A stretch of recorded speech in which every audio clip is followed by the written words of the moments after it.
कूफे में इमाम अली अलैहिस्सलाम तक ये बात पहुंचाई गई। क्या बात कि कुछ लोग मस्जिद के हमसाए होते हुए नमाज जमात में हाजिर नहीं होते हैं।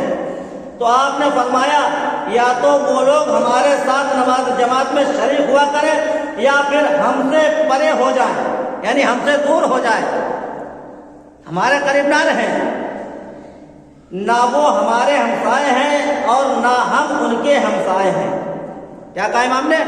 इमाम के पास इत्तला दी गई कूफे में कि मौला कुछ लोग वो हैं जो मस्जिद के हमसाए होते हुए नमाज जुमे में शिरकत नहीं करते। तो इमाम ने क्या फरमाया कि सुनो, जो शख्स मस्जिद का हमसाया होते हुए नमाज जमात में नमाज जुमे में शिरकत ना करे वो हम में से नहीं है, वो हमारा हमसाया नहीं है।